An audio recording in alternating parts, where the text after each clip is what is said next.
The book of Joel, chapter 1.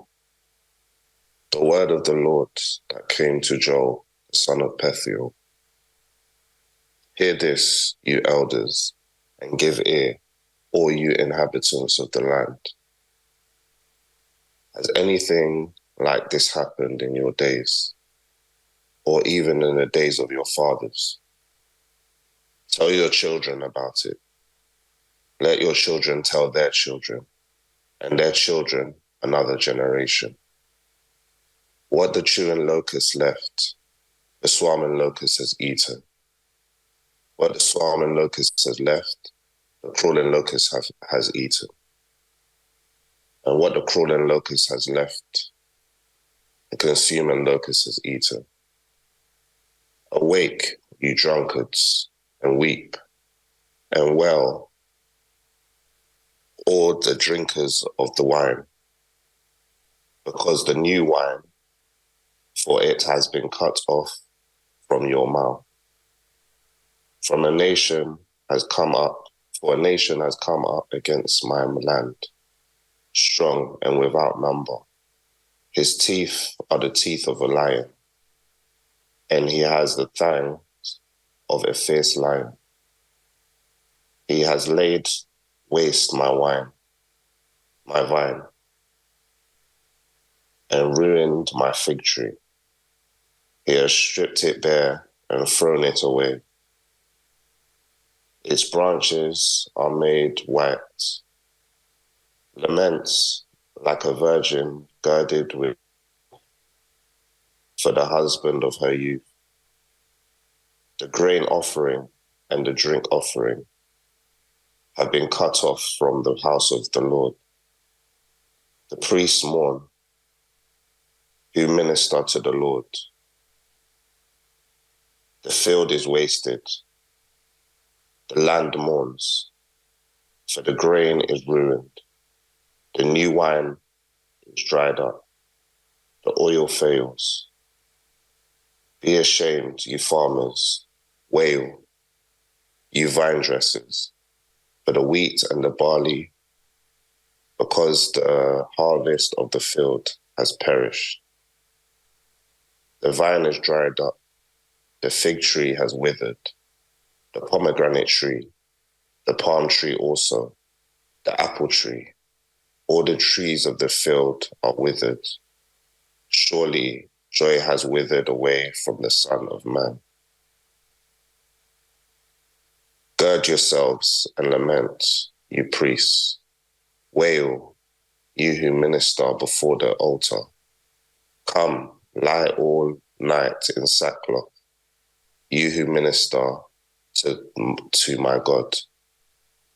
For the grain offering and the drink offering are withered from the house of the God of your God.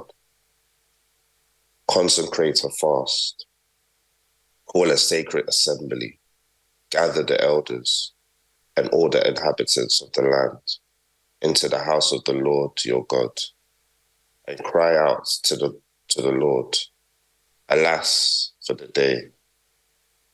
For the day of the Lord is at hand. It shall come as destruction from the Almighty. It's not the food cut off before your eyes, joy and gladness from the house of our God. The seed shrivel under the clods. Storehouses are in shambles. Barns are broken down, for the grain has withered. How the animals groan. The herds of cattle are restless, because they have no pasture. Even the flocks of the sheep suffer punishment. O Lord, to you I cry out, for the fire has devoured the open pastures, and the flame has burnt all the trees of the field. The beasts of the field also cry out to you, for the water brooks are dried up, and the fire has devoured the open pastures. Chapter 2.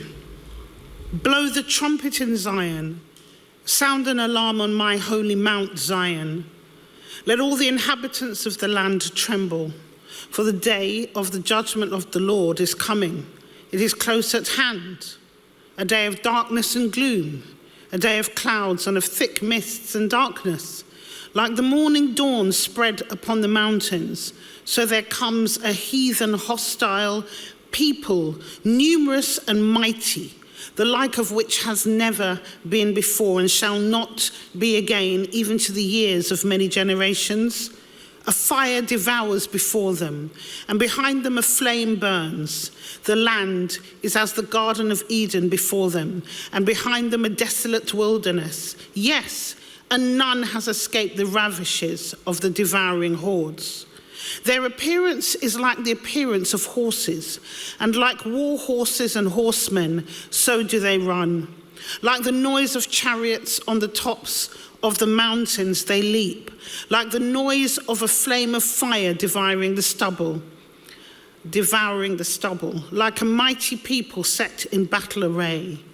Before them, the peoples are in anguish, all faces become pale. They run like mighty men.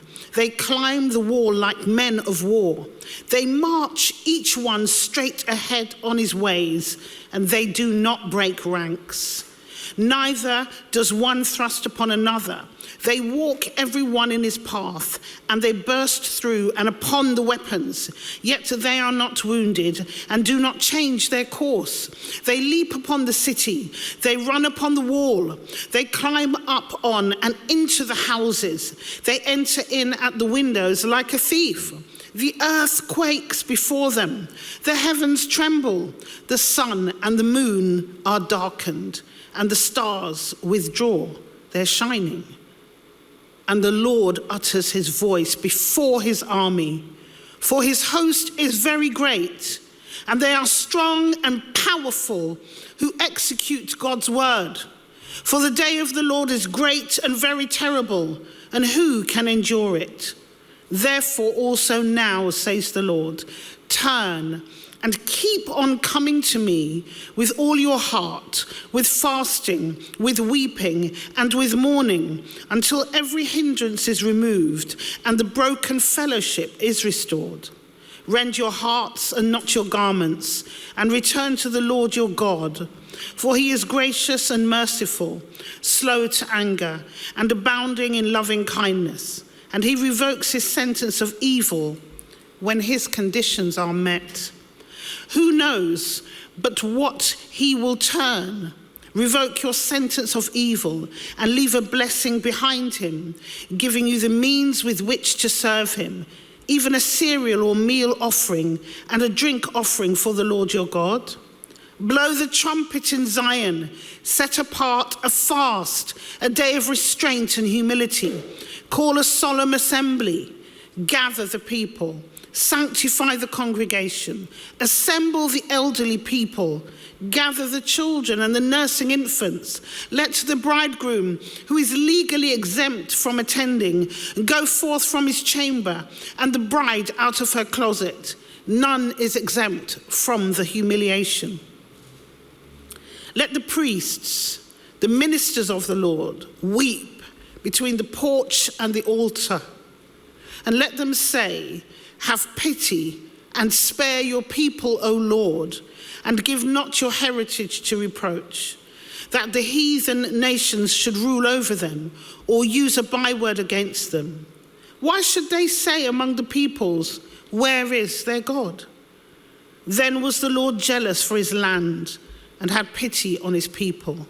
Yes, the Lord answered and said to his people, behold, I am sending you grain and juice of the grape and oil, and you shall be satisfied with them. And I will no more make you a reproach among the heathen nations, but I will remove far off from you the northern destroyer's army, and will drive it into a land barren and desolate, with its front towards the eastern Dead Sea, and with its rear toward the western Mediterranean Sea. And its stench shall come up like that of a decaying mass of locusts, a symbol and forecast of the fate of the northern army in the final day of the Lord. And its foul odor will come up because he has done great things. The Lord will have destroyed the invaders. Fear not, O land. Be glad and rejoice, for the Lord has done great things. Do not be afraid, you wild beasts of the field, for the pastures of the wilderness have sprung up and are green. The tree bears its fruit, and the fig tree and the vine yield their full strength. Be glad then, you children of Zion, and rejoice in the Lord your God, for he gives you the former or early rain in just measure and in righteousness, and he causes to come down for you the rain, the former rain and the latter rain as before. And the threshing floors shall be full of grain, and the vat shall overflow with juice of the grape and oil. And I will restore or replace for you the years that the locust has eaten, the hopping locust, the stripping locust, the crawling locust, my great army which I sent among you. And you shall eat in plenty and be satisfied, and praise the name of the Lord your God, who has dealt wondrously with you. And my people shall never be put to shame. And you shall know, understand, and realize that I am in the midst of Israel, and that I, the Lord, am your God, and there is none else. My people shall never be put to shame. And afterward, I will pour out my spirit upon all flesh, and your sons and your daughters shall prophesy. Your old men shall dream dreams, your young men shall see visions. Even upon the men servants and upon the maidservants in those days will I pour out my spirit, and I will show signs and wonders in the heavens, and on the earth blood and fire and columns of smoke. The sun shall be turned to darkness and the moon to blood before the great and terrible day of the Lord comes. And whoever shall call on the name of the Lord shall be delivered and saved. For in Mount Zion and in Jerusalem there shall be those who escape, as the Lord has said, and among the remnant of survivors shall be those whom the Lord calls.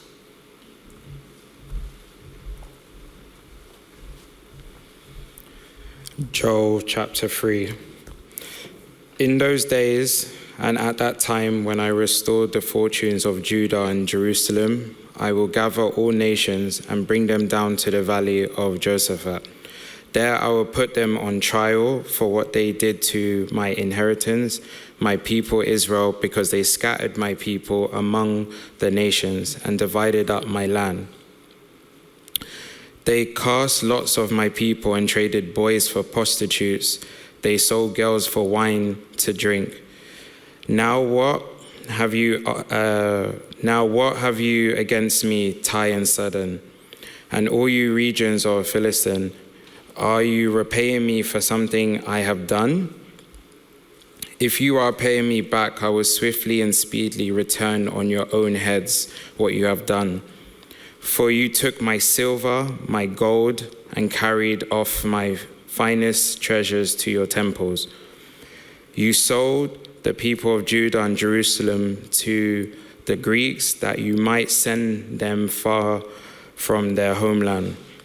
See, I am going to rouse them out of the places to which you sold them, and I will return on your own heads what you have done. I will sell your sons and daughters to the people of Judah. They will sell them to the Sabeans, a nation far away. The Lord has spoken. Proclaim this among the nations. Prepare for war. Rouse the warriors. Let all fighting men draw near and attack. Beat your plowshares into swords and your pruning hooks into spears. Let the weaklings say, I am strong. Come quickly, all you nations from every side, and assemble there. Bring down your warriors, Lord. Let the nations be aroused. Let them advance into the valley of Josaphat. For there I will sit, to judge all the nations on every side. Swing the sickle, for the harvest is ripe. Come and trample the grapes, for the winepress is full, and the vats overflow. So great is their wickedness. multitudes, multitudes. In valley of decision, for the day of the Lord is near in the valley of decision. The sun and moon will be darkened and the stars no longer shine. The Lord will roar from Zion and thunder from Jerusalem. The earth and the heavens will tremble, and the Lord will be a refuge for his people, a stronghold for the people of Israel. Then you will know that I, the Lord your God, dwell in Zion, my holy hill. Jerusalem will be holy. Never again will foreigners invade her. In that day the mountains will drip new wine, and the hills will flow with milk. All the ravines of Judah will run with water. A fountain will flow out of the Lord's house and will water the valley of Acacia. But Egypt will be desolated, Edom a desert waste because of violence done to the people of Judah. In those lands they shed innocent blood. Judah will be inhabited forever, and Jerusalem through all generations. Shall I leave their innocent blood unavenged? No, I will not. The Lord dwells in Zion.